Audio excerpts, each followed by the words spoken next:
thought it would be fun to roll out some first impressions and explore with curiosity to see how we can discover new supplies. Today I'm really excited to try a new color pencil brand. I've been super curious about these for a while now, and these are the Derwent Drawing 24 set. These are supposed to be super highly light fast and have a unique creamy texture, and this will be my very first time trying them out. I was more so drawn to the color palette and the color choices that are included in the set. They are more desaturated and very earthy. Now I'm going to be quite honest, I only pretty much use Prismacolors and polychromos, and I recently just started to try new brands like Holbein, and they all have a different consistency of what they're made of, but I really love to do these portraits in a monochromatic color scheme. They bring such a beautiful sophistication in the deep colors, and I thought the colors in this set would fit perfect to what I love to do in my drawings. But hey, you don't really know until you try, so let's open these up and I'll take you along for the ride.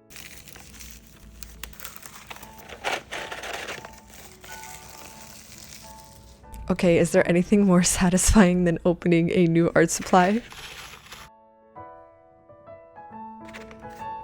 Yes, it's okay to romanticize the moment and bask in the unboxing for just a second, but initially, right off the bat, I absolutely love the packaging. I love me a good tin box, and I like that it's super thin and you can even just throw it in your backpack if you want to take all of them together. Now, one element I found is really important to when getting a new art supply is making time to play, swatch. I actually thought this was irrelevant and I wouldn't spend much time to do it, but I've quickly learned how much you actually learn and notice when you just swatch.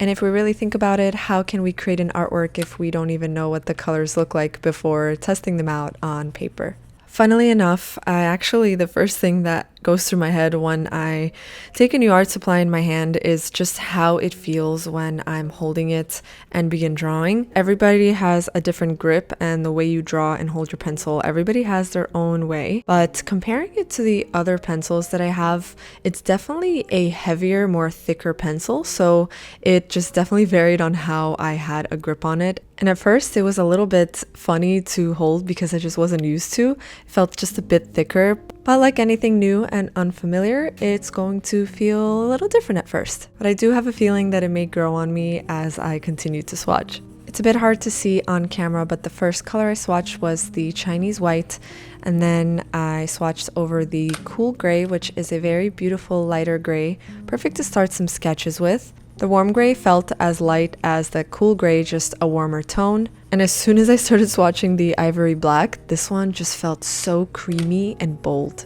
I definitely want to make a drawing with that black one. This color is called Ruby Earth, and it really reminds me of Potter's Pink by Schminke, but it's a very close, lighter, rosier burgundy. And by the way, when I swatch, I really love to do these circular/diagonal marks to really smoothen out the color. And I wanted to go from a darker to a lighter tone to just see how they blend and how they feel. Color pencil is the first medium I've ever fell in love with. It is one of my favorite mediums ever. I could spend hours and hours drawing with color pencils, so this was super exciting. I have to say, upon getting these, I was not used to the color palette. I've been very curious about a more desaturated color palette. However, I do love to use bright colors as well in my artwork.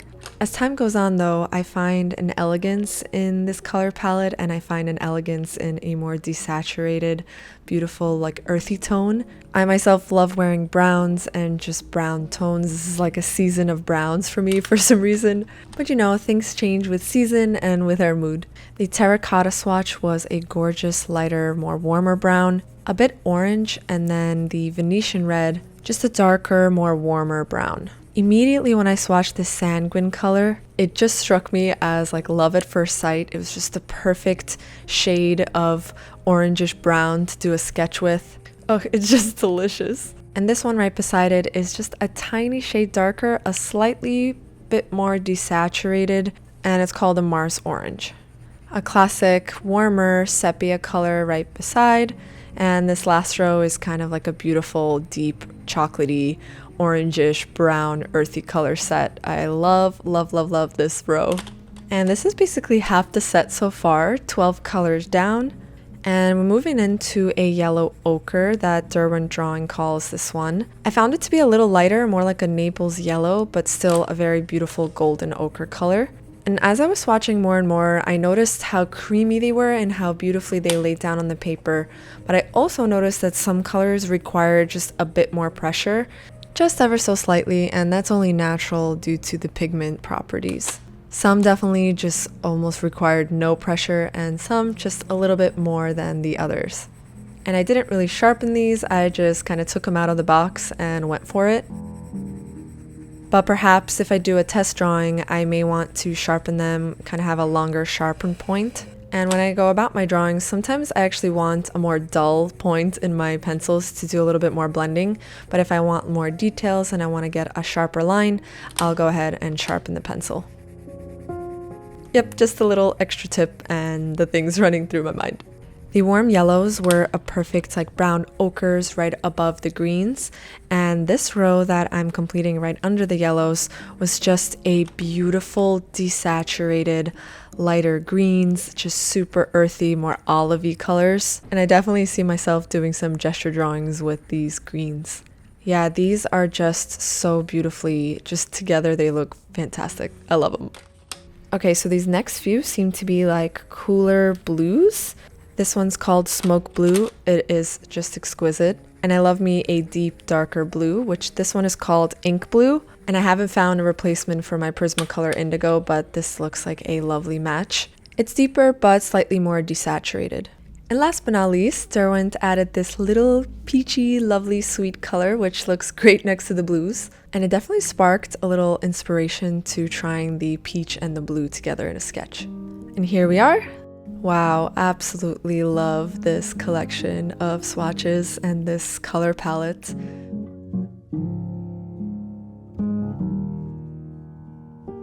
So the next step I'd like to do is create a sketch using one of these colors and maybe just play around with a combination of a few, just to really put them to the test.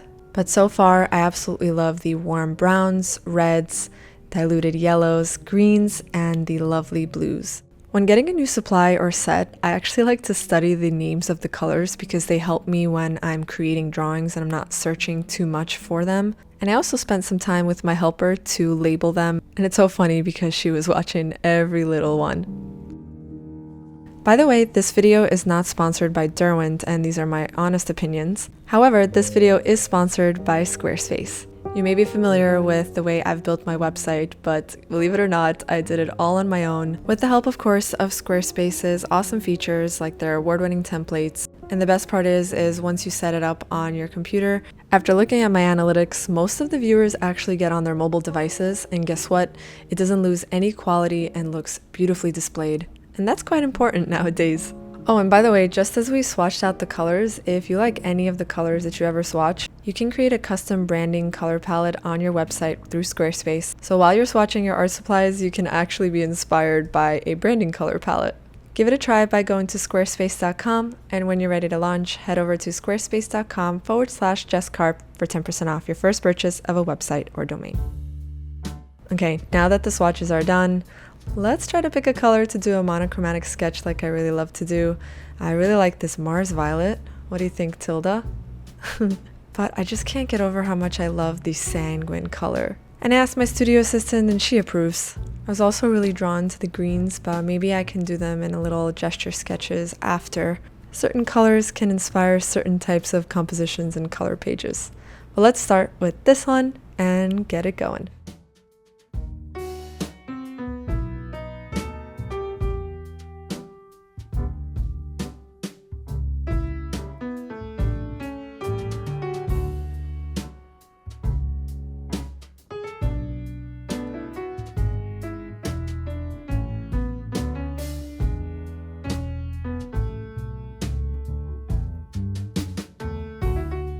Something I really enjoyed about these pencils is actually how heavy they felt in my hand.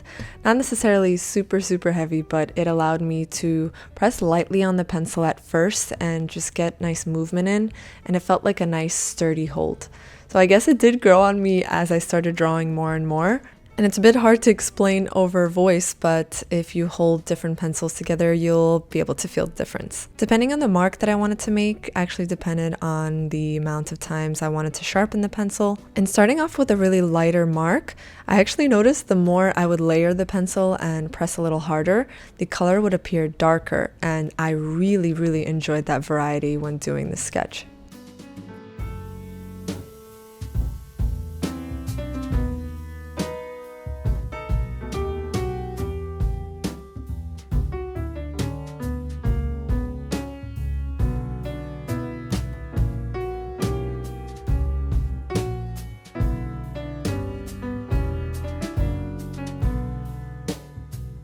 Colored pencil work, or any pencil work really, is all about practicing pencil pressure and adjusting the variety on how hard you press the pencil.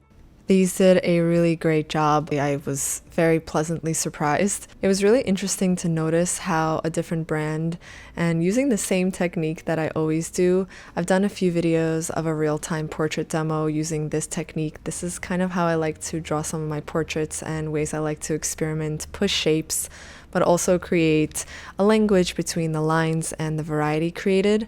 So it was just pleasant to observe how that was adjusting or even just feeling a bit different. These pencils are wax-based, so they are very creamy, and they did require me to kind of get a more sharper point. If I were to compare them with the polychromos or the Prismacolors, they remind me more so of the creaminess of the Prismacolors, but also just the hold of the pencil reminds me of Holbein. And I would say that a more stiffer pencil would be the polychromos, as they get a little more harder than these, I believe.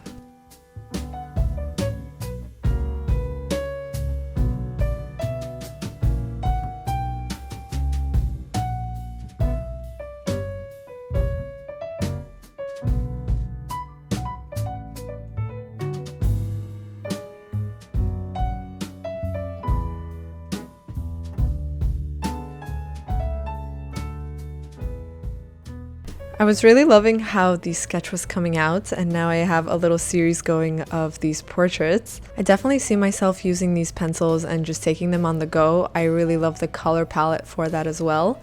But here is the finished result of this drawing.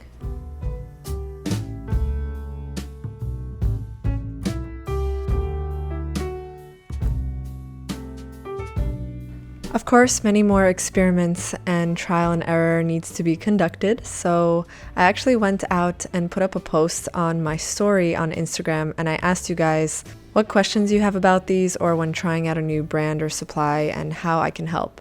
And I received some really awesome questions, so let's touch on them and do a little bit more sketching. One of the questions I received is, what is it best for and worst for, and what's my favorite technique? Firstly, I don't think there's a right or wrong way to use a colored pencil or any supply really. However, what I really like these for are like little studies and monochromatic drawings. It always comes down to whether you have fun using the supply and if you enjoy it, and I thoroughly enjoyed giving the different colors a try because they made the art look and appear even more different. I also took these to the beach and I ended up doing some studies there as well, and they were really great to just take on the go. Now I did try to blend these and see how they work when you begin to layer them with different colors. Prismacolors, Holbein, and polychromos, they're all a little bit different but similar, and I find the Prismacolors to be super great for blending, and these actually created a beautiful texture. I more so noticed that the texture showing through, and it wasn't too easy to blend, but sometimes you want that effect.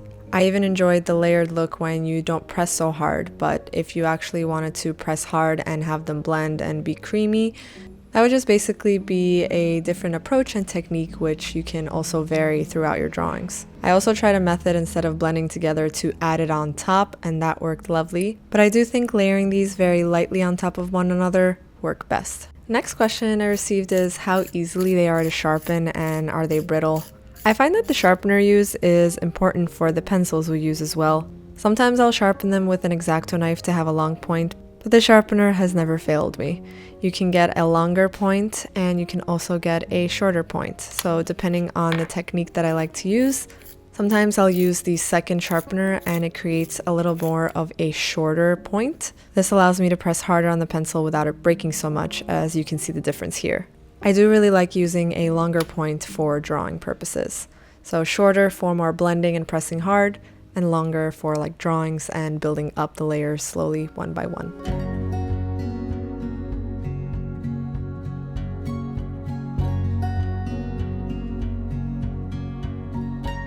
Another great question I received is what I look for in a colored pencil, and does it depend on the project? Yes, it definitely depends on the project and what I'm trying to sketch, or if I'm doing a more finished piece.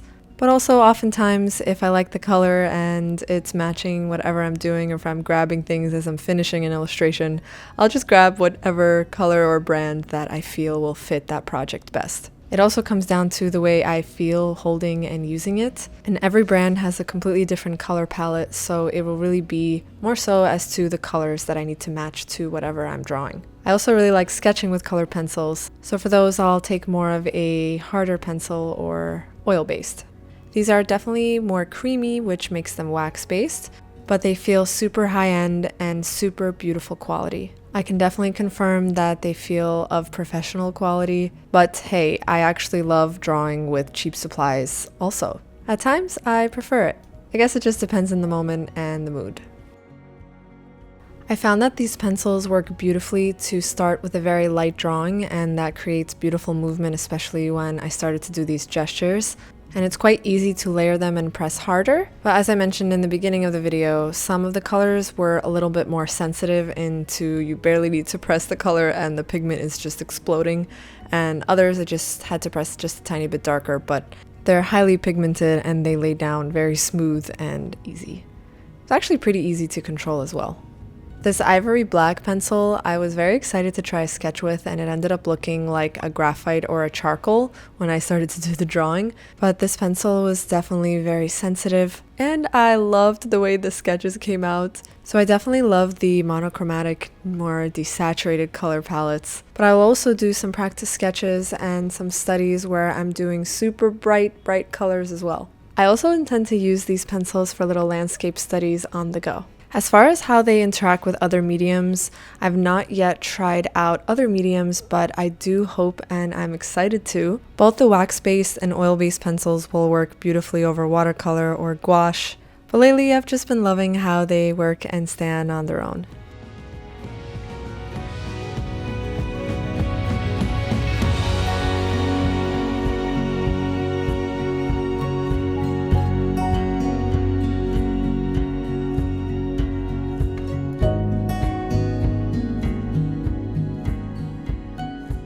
Well, that's all for today. Thank you so much for watching. Let me know how you like these sketches and if you have these at home, and drop a comment below and say hello.